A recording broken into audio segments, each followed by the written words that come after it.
चलिए दोस्तों शुरू करते हैं आज की अपनी धमाकेदार क्लास जो कि चैप्टर है हमारा प्रोनाउन। लास्ट क्लास में हमने नाउन फिनिश कर दिया था, आज हम प्रोनाउन स्टार्ट करेंगे। ठीक है, ये सारे प्रीवियस पार्ट है, अगर आपने कोई भी क्लास मिस करी है तो फटाफट जाके वो वाली क्लास को देख लीजिए, उसके बाद ये वाली क्लास देखना। ठीक है, चलिए बात करते हैं प्रोनाउन की। तो प्रोनाउन को अगर हम बात करें हिंदी में बोलते हैं सर्वनाम। क्या बोलते हैं? सर्वनाम। तो होता क्या है प्रोनाउन? अगर इसकी डेफिनेशन की बात करें, a word which is used in place of noun, कि वह शब्द जिसको हम नाउन की जगह पे, नाउन के प्लेस पे यूज कर सकते हैं, उसी को हम प्रोनाउन कहते हैं। It avoid the repetition of noun. ये करता क्या है? नाउन की रेपिटेशन को खत्म करता है, कि जहां नाउन बार बार आ रहा है ना, वहां नाउन को बार बार ना आना पड़े, उसकी जगह पे ये आ जाता है, तो इसलिए नाउन की रेपिटेशन खत्म हो जाती है। डेफिनेशन क्लियर हुई? चलिए एग्जांपल लेते हैं जिससे आपको और अच्छे से क्लियर होगी। For example, Kunal found a purse. Kunal को एक पर्स मिला। ठीक है, अब देखिए कुणाल भी हमारा नाउन है, पर्स भी हमारा नाउन है। ठीक है, Kunal picked purse up and gave to Shreya. Kunal ने पर्स उठाया और श्रेया को दे दिया, कोई दिक्कत नहीं। Shreya through purse into river, और श्रेया ने पर्स को रिवर में फेंक दिया, नदी में फेंक दिया। तो एग्जांपल देखा आपने। अब देखिए यहाँ पे कुणाल है, पर्स है, ये बार बार आ रहे हैं, ये नाउन है हमारे। यहाँ भी कुणाल आ रहा है, यहाँ भी कुणाल आ रहा है ना, यहाँ भी पर्स आ रही है, यहाँ भी पर्स आ रही है, यहाँ भी श्रेया आ रही है, यहाँ भी श्रेया आ रही है। तो आप देख रहे हैं कि एक नाउन रिपीट हो रहा है। तो देखिए अब ये रिपीट हो रहा है, अब यहाँ प्रोनाउन का क्या गेम होगा देखते हैं। ये देखिए, अब हमने पढ़ा था कि प्रोनाउन करता क्या है, कि प्रोनाउन करता है नाउन को रिप्लेस करता है, उसकी जगह पे खुद आता है, जिससे नाउन को बार बार ना आना पड़े। तो यहाँ देखिए, Kunal found a purse. Kunal को एक पर्स मिला, मिला, कोई दिक्कत नहीं। ही पिक्ड इट अप, उसने उसे उठाया। किसने उठाया है? कुणाल ने। तो दोस्तों ये ही है, जो ये ही, यही किसके लिए यहाँ पे यूज हुआ है? यही यहाँ पे यूज हुआ है कुणाल के लिए, कि ही पिक्ड इट अप, उसने पर्स को उठाया। अब यहाँ देखिए पर्स तो लिखा नहीं है, तो मैंने पर्स क्यों पढ़ा? क्योंकि भैया यहाँ पे इट, इट किसके लिए आया है? इट ये पर्स के लिए ही तो आया है। किसके लिए आया है? पर्स के लिए तो आया है ना। तो ही पिक्ड इट अप, उसने पर्स उठाया, and gave to Shreya, Shreya को दे दिया। She threw it into river, उसने उसे नदी में फेंक दिया। अब यहाँ पे शी आया है, शी, ये शी किसके लिए आया? ये शी आया है हमारे श्रेया के लिए। किसके लिए आया? श्रेया के लिए। आपको समझ में आया? नहीं आया? दोबारा एक बार समझा देता हूँ। देखिए, हमने एग्जाम्पल पढ़ा था कि Kunal found a purse. Kunal को एक पर्स मिला, कुणाल ने पर्स को उठाया और श्रेया को दे दिया। श्रेया ने पर्स को नदी में फेंक दिया। तो बार बार कुणाल का नाम रिपीट हो रहा था, पर्स का रिपीट हो रहा था, श्रेया का रिपीट हो रहा था। तो यहाँ पे हमने उनकी जगह उनके प्रोनाउन यूज कर लिए। कुणाल एक मेल है, मेल का प्रोनाउन दोस्तों होता है ही। हम अभी आगे वीडियो में पढ़ेंगे, मैं आपको बता देता हूँ कि कुणाल क्या है। कुणाल एक मेल है, मेल का प्रोनाउन होता है ही। तो यहाँ पे कुणाल आया, अब दोबारा मुझे कुणाल को रिपीट ना करना पड़े, इसलिए मैंने यहाँ पे कुणाल की जगह पे क्या लगा दिया? ही लगा दिया। ठीक है, पर्स हमारी क्या है? नॉन लिविंग थिंग है। क्या है? Non living thing. और नॉन लिविंग थिंग के लिए हमारा जो प्रोनाउन होता है वो आता है इट। तो यहाँ पे पर्स को रिपीट ना करना पड़े, इसलिए मैंने पर्स की जगह पे उसका प्रोनाउन यूज कर लिया, जो कि है it. He picked it up, है ना, and gave to Shreya, Shreya को दे दिया। अब यहाँ पे श्रेया का नाम आ गया, लेकिन आगे दोबारा भी श्रेया का नाम आना था, लेकिन मैं नहीं चाहता कि दोबारा नाम रिपीट हो, इसलिए मैंने श्रेया, जो कि लड़की है, और लड़की के लिए प्रोनाउन आता है शी, तो मैंने श्रेया की जगह पे उसका प्रोनाउन शी यूज कर लिया। She threw it into river, उसने उसे नदी में फेंक दिया। किसे? पर्स को। पर्स के लिए कौन सा प्रोनाउन आया है? इट। तो आपको समझ में आया कि कैसे है हमने नाउन की जगह प्रोनाउन यूज किया। देखिए, कुणाल के लिए ही, पर्स के लिए इट, श्रेया के लिए शी। अब ये ही शी इट है क्या? ये ही शी इट हमारे प्रोनाउंस है। क्या है? सर्वनाम है, प्रोनाउन है। तो आई होप इतना आपको क्लियर हो गया हो, प्रोनाउन की डेफिनेशन अच्छे से क्लियर हो गई हो कि प्रोनाउन क्या होता है। प्रोनाउन भी हमारा वो होता है जो नाउन को रिप्लेस करता है, है ना, नाउन को रिप्लेस करता है, कि नाउन को बार बार ना आना पड़े, उसकी जगह पे प्रोनाउन आ जाता है। तो आपको इसका डेफिनेशन अच्छे से क्लियर हुई? आगे बढ़े, चलिए दोस्तों बात करते हैं टाइप्स ऑफ प्रोनाउन की, कि भैया प्रोनाउन के टाइप्स कितने होते हैं, प्रोनाउन के प्रकार कितने होते हैं। तो चलिए, सबसे पहले होता है हमारा पर्सनल प्रोनाउन। कौन सा? Personal pronoun. दूसरे नंबर पे हमारा होता है रिफ्लेक्सिव प्रोनाउन। तीसरे पे होता है हमारा एम्फेटिक प्रोनाउन। चौथे पे होता है हमारा डेमोन्स्ट्रेटिव प्रोनाउन। पांचवें पे हमारा होता है इंटेरोगेटिव प्रोनाउन। छठे पे होता है हमारा रिलेटिव प्रोनाउन। सातवें पे होता है रेसिप्रोकल प्रोनाउन। आठवें पे होता है डिस्ट्रीब्यूटिव प्रोनाउन। और नौवें पे होता है हमारा इनडेफिनेट प्रोनाउन। तो भाई कुल मिला के 9 भाई हैं, इन 9 भाइयों के बारे में पढ़ना है हमें, या बोल सकते हैं प्रोनाउन के 9 बच्चे हैं ये, इन 9 बच्चों के बारे में पढ़ना है। ठीक है दोस्तों, तो एक एक करके बारी बारी से हम हर एक प्रोनाउन को अच्छे से पढ़ेंगे, पूरा डीपली पढ़ेंगे, पूरा आपको बढ़िया करके समझाऊंगा, आपको मजा आ जाएगा, है ना। चलिए शुरू करते हैं।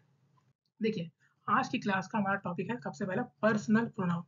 अगर आप कहें तो प्रोनाउन चैप्टर का सबसे बड़ा टॉपिक भी है, सबसे बड़ा इंपॉर्टेंट भी है ना। इसलिए आज हम बात करेंगे सबसे पहले पर्सनल प्रोनाउन की। अब पर्सनल प्रोनाउन होता क्या है, जान लेते हैं। Pronoun which are use for male, female and things वो है प्रोनाउन जो मेल, फीमेल और थिंग्स के लिए होता है, उसको हम बोलते हैं पर्सनल प्रोनाउन। डेफिनेशन में कोई दिक्कत हुई आपको, कोई परेशानी हुई? नहीं हुई ना? जो मेल, फीमेल, थिंग्स के लिए यूज़ हो उसे हम बोलेंगे personal pronoun. Example he, she, I, we, you, they etcetera. अच्छा, ये ही मैंने बताया था आपको, ही होता है हमारे मेल के लिए, शी होता है फीमेल के लिए। बाकी सारे अगर आपको नहीं पता तो टेंशन मत लीजिए, अब क्लास को कंटिन्यू करिए, धीरे-धीरे सारे पत्ते खुलेंगे, है ना? चलिए, अब दोस्तों पर्सनल प्रोनाउन की एक टेबल होती है जहाँ पे ये सारे प्रोनाउन आएंगे। वो टेबल देख लेते हैं एक बार। ये देखिए, ये टेबल आपने बचपन में अपनी बुक्स के अंदर भी देखी होगी, है ना? तो ये होती है हमारी table of personal pronoun, personal pronoun की टेबल, जिसके अंदर दोस्तों देखिए सबसे पहले कॉलम में क्या दे रखा है? पर्सन। पर्सन मतलब तीन तरह के पर्सन होते हैं दोस्तों इसके अंदर, फर्स्ट पर्सन, सेकंड पर्सन और थर्ड पर्सन। यहाँ पे नंबर, नंबर याद कीजिए, मैंने आपको नाउन चैप्टर में नाउन नंबर टॉपिक पढ़ाया था। दो तरह के होते हैं, सिंगुलर और प्लूरल। कितने? सिंगुलर और प्लूरल। अगर आप नाउन नंबर की क्लास नहीं देखी तो दोस्तों जाके देख लीजिए, लिंक को प्राइवेट में, बहुत इंटरेस्टिंग क्लास थी, है ना? और उसी के अंदर मैंने आपको, उसी से पहले जस्ट पहले मैंने आपको पढ़ाया था नाउन केस, जहाँ पे हमने तीन तरह के नाउन केस पढ़े थे, सब्जेक्टिव केस, पॉजेसिव केस और ऑब्जेक्टिव केस। पढ़े और भी थे, लेकिन यहाँ पे हमारे तीन ही काम आएंगे। तो अगर आपको पता होगा, अगर आपने वाली क्लास देखी होगी तो आपको पता होगा सब्जेक्टिव केस क्या होता है, पॉजेसिव केस क्या होता है और ऑब्जेक्टिव केस क्या होता है। नहीं पता तो मैं इस क्लास में भी बताऊंगा, लेकिन अगर आपने हमारी क्लास नहीं देखी तो वो देख लीजिए, क्योंकि बाकी सारे केस तो वहीं पर है ना, यहाँ पे तो खाली तीन ही है। ठीक है? अच्छा भाई, तो फिर यहाँ की बात कर लेते हैं। तो इसके अंदर हमें पर्सन दिया होता है, नंबर दिए होते हैं, केसेस दिए होते हैं। ठीक है? कि सब्जेक्टिव केस के अंदर जो हमारा आई है, वो सब्जेक्टिव केस में तो आई रहता है, लेकिन पॉजिटिव केस में वो माइन या माई बन जाता है, और ऑब्जेक्टिव केस में वो मी। चलिए मैं आपको एक बार इनका मीनिंग समझा देता हूँ। देखिए, सब्जेक्टिव केस क्या होता है? सब्जेक्टिव केस वो होता है जब सेंटेंस के अंदर जो हमारा नाउन है, या हम यहाँ नाउन तो पढ़ नहीं रहे, यहाँ हम क्या पढ़ रहे हैं? प्रोनाउन। तो हमारा जो प्रोनाउन है, जब वो सब्जेक्ट की तरह यूज हो तो उसको बोलते हैं सब्जेक्टिव केस। जब हमारा प्रोनाउन है पोजेशन शो करे, अधिकार शो करे, तो उसको बोलते हैं पॉसेसिव केस। और जब हमारा प्रोनाउन है वो ऑब्जेक्ट की तरह यूज हो सेंटेंस में, तो उसको बोलते हैं ऑब्जेक्टिव केस। ये केस दोस्तों मैं दोबारा आपको बता रहा हूँ, मैंने नाउन वाले चैप्टर में बहुत डिटेल में बहुत अच्छे से समझाया था, है ना? तो आप जाके एक बार दोबारा वाली क्लास देख लेना, जिससे आपको और अच्छे से क्लैरिटी मिल जाए। ठीक है? बाकी आपको अभी भी समझ में आ गया होगा। सब्जेक्टिव केस क्या होता है? जब प्रोनाउन सब्जेक्ट की तरह यूज हो। पॉसेसिव केस जब प्रोनाउन अपना अधिकार दिखाए, अपना पोजीशन दिखाए। और ऑब्जेक्टिव केस जब प्रोनाउन ऑब्जेक्ट की तरह यूज हो। ठीक है? तो देखिए, फर्स्ट पर्सन में क्या होता है? सिंगुलर, आई हमारा सिंगुलर होता है। आई हमारा सब्जेक्टिव केस में आई है, पॉसेसिव केस में माई बन जाएगा, ऑब्जेक्टिव में मी बन जाएगा। ऐसे ही वी हमारा सब्जेक्टिव केस में होता है, पॉसेसिव में वो आर या आर्स में कन्वर्ट हो जाता है, या ऑब्जेक्टिव में अस के अंदर कन्वर्ट हो जाता है। सेम ऐसा यू है, सब्जेक्टिव केस में पॉसेसिव में वो योर या योर्स बन जाएगा, ऑब्जेक्टिव में वो यू बन जाएगा। यहाँ पे हमारा ही था, या ही हो गया, या हिम हो जाएगा। शी, हर, इट्स, इट, और दे, देयर, देम। अगर आपको दोस्तों अभी समझ में नहीं आ रहा तो डोंट वरी हो जाइए, टेंशन मत लीजिए। अभी तो मैंने टेबल दिखाई है आपको, अभी इस पूरे टेबल को तोड़ेंगे मतलब ब्रेक डाउन करके एक एक चीज को अच्छे से समझेंगे। आपने टेबल देख ली तो आप वीडियो पोस्ट करके इन चीजों को नोट भी करते चलना, है ना? और दोस्तों हाँ, अगर आपको आवाज क्लियर ना आ रही हो तो उसके लिए मैं माफी चाहूंगा। थोड़ा मेरा गला भी खराब है, और थोड़ा ये हमारा माइक है वो खराब हो चुका है, तो अभी मैं ईयरफोन से काम चला रहा हूँ। ठीक है? तो थोड़ा कर लेना कॉपरेट। ठीक है? चलिए बात करते हैं आगे। तो अभी पर्सनल प्रोनाउन के अंदर मैंने क्या बोला था? टेबल को हम ब्रेक डाउन करेंगे। करें? चलिए, personal pronoun are use for three person. मैंने बताया आपको, पर्सनल प्रोनाउन थ्री पर्सन, तीन पर्सन के लिए यूज होता है। फर्स्ट पर्सन, सेकंड पर्सन और थर्ड पर्सन। फर्स्ट पर्सन क्या होता है? The person speaking. First person मतलब जो बंदा बोल रहा है, जो व्यक्ति बोल रहा है, जैसे आई या वी। ठीक? Second person, the person spoken to. Second person कौन होता है? जिससे बोला जा रहा है, जिससे बात की जा रही है, you. Third person, the person spoken of, जिसके बारे में बात की जा रही है, he, she, it, they and name. Clear हुआ? अच्छे से आगे बढ़े। Explanation of column, subjective case, possessive case, objective case. मैंने बताया आपको, सब्जेक्टिव केस क्या होता है? जब प्रोनाउन सब्जेक्ट की तरह यूज हो। पॉसेसिव केस जब प्रोनाउन पोजीशन शो करे, और ऑब्जेक्टिव केस जब प्रोनाउन ऑब्जेक्ट की तरह यूज हो। ठीक है? Example, I am in the park. अब देखिए, आई है यहाँ पे, आई हमारा प्रोनाउन भी है और आई हमारा सब्जेक्ट भी है, इसलिए क्या होगा? Subjective case. पॉजेसिव केस देखिए दोस्तों, इट इज योर बुक, यह तुम्हारी किताब है। अब योर हमारा क्या है? योर अगर आपने टेबल में देखा हो तो योर हमारा पॉजेसिव केस है ना? और यहाँ पे ये पोजीशन शो कर रहा है, योर बुक, तुम्हारी बुक। बुक पे अधिकार किसका? तुम्हारा है, तो पोजीशन शो कर रहा है, इसलिए हमारा पॉजेसिव केस हो गया। अब दोस्तों पॉजेसिव केस के अंदर दो टाइप होते हैं, एक होता है पॉजेसिव प्रोनाउन और एक होता है पॉजेसिव एडजेक्टिव। पॉजेसिव प्रोनाउन होते हैं हमारे mine, your, his, her, our, their. और पॉजेसिव एडजेक्टिव कौन से होते हैं? My, your, his, her, our, their, its. ठीक है? चलिए आगे बात करते हैं ऑब्जेक्टिव केस की। मैंने बताया आपको, जब ऑब्जेक्ट की तरह यूज हो प्रोनाउन तो उसको बोलते हैं objective case. For example my mother loves me, मेरी मदर मुझसे प्यार करती है। मी हमारा दोस्तों ऑब्जेक्टिव केस में भी आता है, प्रोनाउन भी है और यहाँ पे ऑब्जेक्ट की तरह यूज हो रहा है, इसलिए से क्या बोलेंगे ऑब्जेक्टिव केस। ठीक है, आगे बढ़े दोस्तों। देखिए पॉजेसिव प्रोनाउन के बाद कभी भी नाउन प्रयोग नहीं करते, याद रखिएगा। हमारे जितने पॉजेसिव प्रोनाउन होते हैं उसके बाद आप कभी नाउन का प्रयोग नहीं करते। Example this book is mine, यह किताब मेरी है, तो माइन हमारा क्या हुआ पॉजेसिव प्रोनाउन। क्या इसके बाद कोई नाउन आ रहा है? नहीं आ रहा ना, क्योंकि हम यूज ही नहीं करते। लेकिन पॉजेसिव एडजेक्टिव के बाद नाउन का यूज हमेशा होता है, जैसे कि दिस इज माई पेन। माई क्या है? माई हमारा पॉजेसिव एडजेक्टिव है और माई क्या तुरंत हमने क्या यूज कर लिया नाउन पेन। ठीक है, समझ में आया अच्छे से? आगे बढ़े, आगे बात करते हैं अरेंजमेंट ऑफ पर्सनल प्रोनाउन। अब दोस्तों इतने सारे प्रोनाउन है ना, अब इनकी कुछ अरेंजमेंट भी होगी, इनके कुछ तरीके भी होंगे यूज करने का। ये तो नहीं है आप कहीं पे भी ही का यूज कर रहे हैं, कहीं पे भी शी का कर रहे हैं, है ना। तो कुछ इनके अरेंजमेंट होते हैं, वो जान लेते हैं। देखिए when multiple pronouns come together for the same verb their order is different। जब बहुत सारे प्रोनाउन एक ही वर्ब के लिए आते हैं तो उनके ऑर्डर डिफरेंट होते हैं। If sentence show positive sense then order will be 2 3 1। अगर सेंटेंस जो आपका होगा उसके पढ़ के आपको पॉजिटिव सेंस आ रहा है कि यहाँ कुछ पॉजिटिव बात चल रही है, तो आपका ऑर्डर क्या होगा? पहले सेकंड पर्सन, फिर थर्ड पर्सन, फिर फर्स्ट पर्सन। अभी सुनते रहिए, अभी आपको अच्छे समझा देंगे एग्जांपल के साथ। अगर सेंटेंस नेगेटिव सेंस शो करता है तो हमारा ऑर्डर होगा पहले फर्स्ट पर्सन, फिर सेकंड पर्सन, फिर थर्ड पर्सन। समझ में आया? नहीं आया? डोंट वरी, एग्जांपल देखिए अभी अच्छे से क्लियर हो जाएगा। देखिए एग्जांपल लिया मैंने, I and he are going to party. वह और मैं पार्टी में जा रहे हैं। ठीक है, I and he are going to party. अब दोस्तों ये सेंटेंस आपका इनकरेक्ट है, क्यों? क्योंकि आई एंड ही इन्होंने लगा दिया। लेकिन अगर आप देखें तो सेंटेंस का पॉजिटिव सेंस शो कर रहा है, I and he are going to party, वह और मैं पार्टी में जा रहे हैं। ठीक है, लेकिन यहाँ पे अगर पॉजिटिव सेंस शो हो गया तो हमारा पहले सेकंड पर्सन आएगा, फिर थर्ड पर्सन, फिर फर्स्ट पर्सन। लेकिन इन्होंने क्या करा, इन्होंने पहले फर्स्ट पर्सन लिख दिया और फिर आपका थर्ड पर्सन, जो कि गलत है ना। इसलिए हम रूल के साथ चलेंगे, पहले लगाएंगे हम सेकंड पर्सन। अगर सेकंड पर्सन नहीं है तो पहले थर्ड लगाएंगे, फिर फर्स्ट। तो थर्ड हमारा क्या हुआ? ही, और फर्स्ट हमारा क्या हुआ? आई, है ना। टेबल देखी थी आपने? अगर आप नहीं देखी तो फटाफट टेबल आपने नोट कर ली होगी, अपनी कॉपी में देखिए। पहले हमारा थर्ड पर्सन आ गया ही, फिर हमारा फर्स्ट पर्सन आएगा I. He and I are going to party. ठीक है, अगला एग्जांपल और देख लीजिए, I you and he have score good marks. ये सेंटेंस गलत है, क्यों? क्योंकि यहाँ पे देखिए गुड मार्क्स मतलब पॉजिटिव बात चल रही है। पॉजिटिव बात चल रही है तो हमारा क्रम कौन सा होगा, हमारा ऑर्डर कौन सा होगा? 2 3 1। तो 2 3 1 के हिसाब से क्या आएगा? पहले पहले हमारा आएगा आपका सेकंड पर्सन। सेकंड पर्सन में हमारा कौन होता है? यू, फिर हमारा थर्ड ही, और फिर हमारा first I. You he and I have scored good marks. तो आपको अच्छे से क्लियर हुआ कि कैसे हमें अरेंजमेंट के टाइम पे सबसे पहले पर्सन देखने हैं, और नहीं सबसे पहले हमें क्या देखना है कि सेंटेंस शो क्या कर रहा है, पॉजिटिव या फिर नेगेटिव। उसके बाद हमें उसके हिसाब से चेंज करना है। ठीक है, एक क्वेश्चन आपके लिए भी है, you and he spoiled your party. तुमने और उसने तुम्हारी पार्टी स्पॉइल कर दी, खराब कर दी। अब यहाँ नेगेटिव सेंस तो आ रहा है, मैंने इतना बता दिया आपको। अब ये सही कैसे होगा वो आप कमेंट बॉक्स में आंसर देना। ठीक है, आगे बढ़ते हैं दोस्तों। अगले पॉइंट की बात करें, if more than one pronoun, अगर एक से ज्यादा प्रोनाउन ऑफ डिफरेंट पर्सन, अलग अलग पर्सन के, is used in the sentence and the same plural pronoun is used for them, then according to the rule written below the plural pronoun will be found। क्या लिखा है? मैंने आपके हिंदी की translate भी कर रखी है। देखिए यदि वाक्य में एक से अधिक अलग अलग पर्सन के प्रोनाउन का प्रयोग होता है, ठीक है, एवं उनके लिए एक ही प्लूरल प्रोनाउन का प्रयोग किया जाए तो नीचे लिखे हुए रूल्स के अकॉर्डिंग प्लूरल प्रोनाउन बनेगा। समझ में आया? नहीं आया? अभी देखिए होता है दोस्तों, जब एक ही व्यक्ति के लिए अलग अलग, यहाँ पे लिखा गया देखिए, more than one pronoun, more than one pronoun एक से ज्यादा प्रोनाउन आ जाए किसके लिए? अलग अलग व्यक्ति के लिए। तो कैसे हम उसके साथ डील करेंगे? देखिए मान लीजिए एक तो फर्स्ट पर्सन आ गया, अब एक सेकंड पर्सन आ गया। अब जो इसके आगे हम प्रोनाउन लगाएंगे वो किसके अकॉर्डिंग लगाएंगे?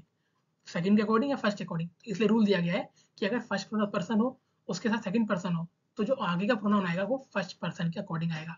सेम ऐसे अगर सेकंड हो और थर्ड हो तो जो आएगा वो सेकंड के अकॉर्डिंग आएगा।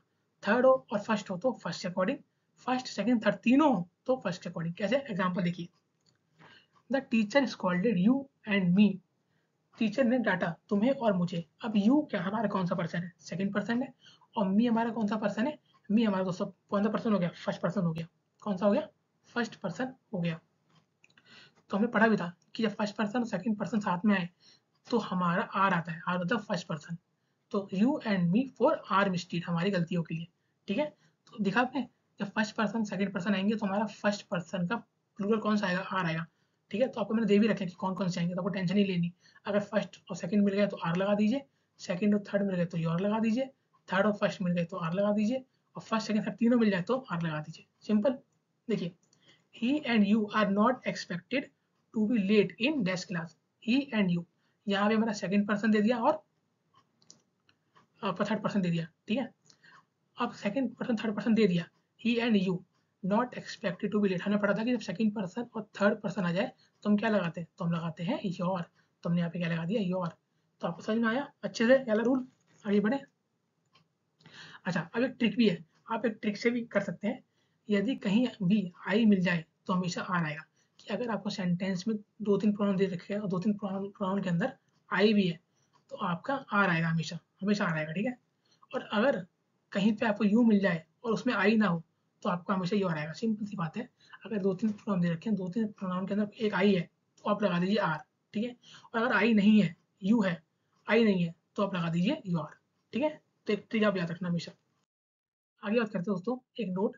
यदि सेंटेंस में सिर्फ थर्ड पर्सन हो तो देयर आएगा। क्या, यदि सेंटेंस में सिर्फ थर्ड पर्सन हो तो देयर आएगा। Example, he and she go to dash school. अब ही और शी हमारे दोनों थर्ड पर्सन के हैं। अब दोनों थर्ड पर्सन के तो रूल क्या बोलता है, तो हमारा आएगा देयर। अर्जुन और राधिका, अर्जुन और राधिका दोनों नेम है किसी के और दोनों नेम हमारे थर्ड पर्सन में आते हैं, तो इनके साथ क्या आएगा, देयर। अर्जुन और Radhika have completed their homework. यार नोट याद रखना, ठीक है। अच्छा, अब इंपॉर्टेंट पॉइंट्स टू रिमेंबर। कुछ हमारे इंपॉर्टेंट पॉइंट्स हैं जो आपको याद रखने हैं। देखिए, जब दो या दो से अधिक नाउन एंड से जुड़ते हैं तो प्रोनाउन प्लूरल होता है। जब दो या दो से अधिक नाउन क्या होंगे, एंड से जुड़ेंगे तो हमारा प्रोनाउन आएगा वो प्लूरल आएगा। जैसे गुंजन एंड मोहित, अब गुंजन एंड मोहित दो लोग हैं, है ना। तो ये प्लूरल हो गया, तो हमारे इसके साथ प्रोनाउन भी प्लूरल ही आएगा, जो कि हमारा क्या है, their. Gunjan and Mohit went to their school, Gunjan और मोहित अपने स्कूल गए।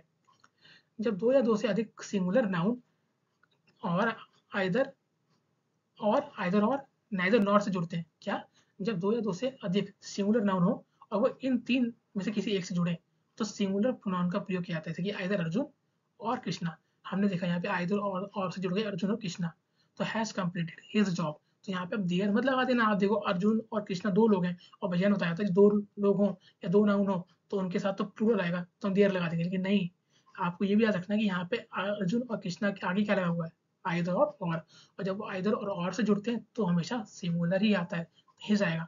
हाँ, अगर यहाँ पे आइदर और नहीं होता, सिंपल होता अर्जुन एंड कृष्णा, तो अर्जुन एंड कृष्णा, तब यहाँ पे आपका देयर आता। लेकिन यहाँ पे आइदर और है तो इसलिए यहाँ पे हिज आएगा, ठीक है। जब एक प्लूरल और एक सिंगुलर नाउन को नॉर या और द्वारा जोड़ा जाता है तो प्लूरल नाउन का प्रयोग करते हैं। सिंपल सी बात है, neither Rahul nor his friend, तो यहाँ पे इन दोनों को नॉर से जोड़ दिया गया तो सिंपल सिंपल प्लूरल आएगा, क्या आएगा, प्लूरल ही आएगा, ठीक है। तो ये आपको कुछ इंपॉर्टेंट पॉइंट है जो आपको याद रखने हैं। आगे बढ़े। अब दोस्तों देखिए, पर्सनल प्रोनाउन का हमारा आखिरी टॉपिक है यूज ऑफ इट। कि एक इट होता है हमारा जो कि नॉन लिविंग थिंग्स के लिए भी आता है और चीजों के लिए भी आता है, वो जान लेते हैं। देखिए, सबसे पहला use of it.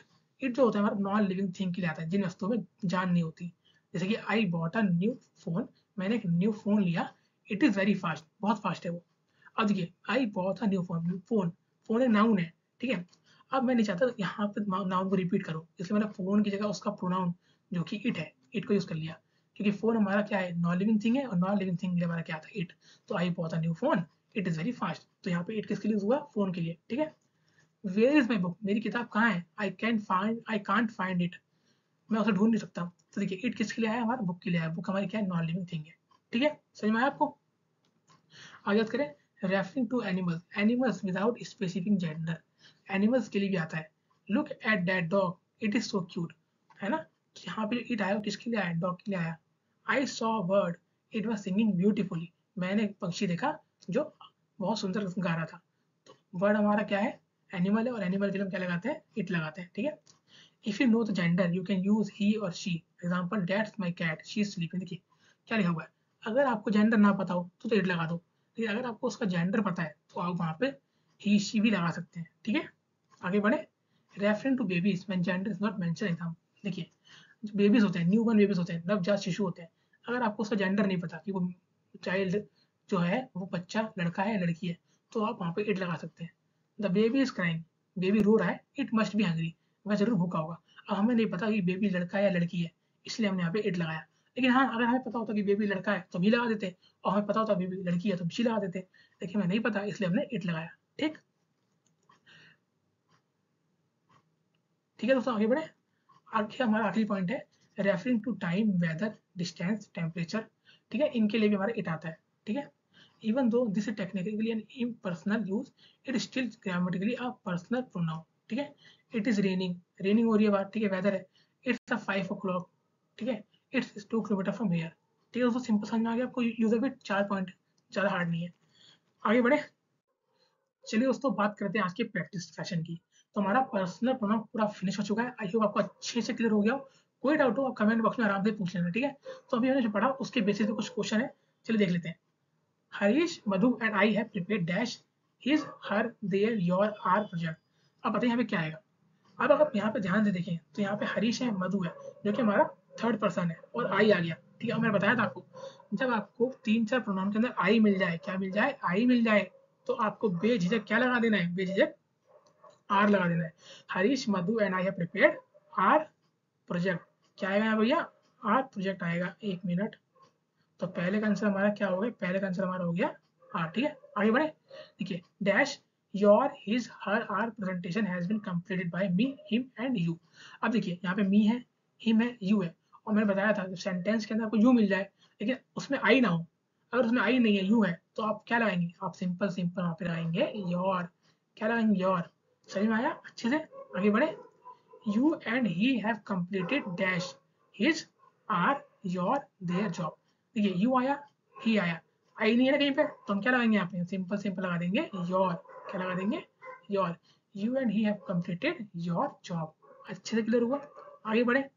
He, you and I have done dash, our, your, their, my duty.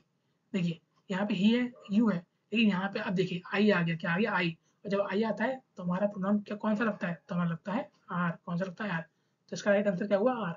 समझ में आया, आगे बढ़े। You and I have completed, simple सी बात है, आई मिल गया तो हमारा क्या लगेगा, आर। अच्छा मान लीजिए यहाँ पे होता यू एंड ही होता, तब हमारा आंसर क्या होता, तब हमारा आंसर होता है योर। क्यों, क्योंकि तब हमारा आई नहीं था, तो हम यू के अकॉर्डिंग योर लगा देंगे। तो बहुत इजी थे, समझ में आ गए होंगे आपको अच्छे से, ठीक है। चलिए दोस्तों बात करते हैं आज के क्विज टाइम, यानी क्विज क्वेश्चन की। विच सेंटेंस करेक्टली यूजेस इट, यहाँ पे कौन से सेंटेंस ने इट का यूज करेक्टली किया है। It is my sister, it is raining outside, बताइए, सोच लिया दोस्तों, इसका राइट आंसर होगा B, it is raining outside. It is my sister नहीं होगा, देखिए मेरी सिस्टर जो है वो कोई नॉन लिविंग थिंग तो है नहीं, है ना, तो यहाँ पे इट नहीं आएगा, है ना, शी इज माई सिस्टर होगा। और इट इज रेनिंग आउटसाइड जरूर होगा, क्योंकि रेनिंग हमारा वेदर है, वेदर के लिए इट लगाते हैं। क्लियर हुआ, आगे बढ़े। तो आज के लिए आपका होमवर्क क्वेश्चन क्या है, find out the personal pronoun. इस सेंटेंस के अंदर कौन पर्सनल प्रोनाउन कौन सा है, ठीक है, वो आपको बताना है, कमेंट बॉक्स में बता देना, बहुत आसान है, ठीक है। बाकी दोस्तों यहाँ हमारा आज प्रोनाउन का फर्स्ट पार्ट खत्म हुआ। आज हमने पर्सनल प्रोनाउन के बारे में जाना, यूज ऑफ इट के बारे में जाना, ठीक है।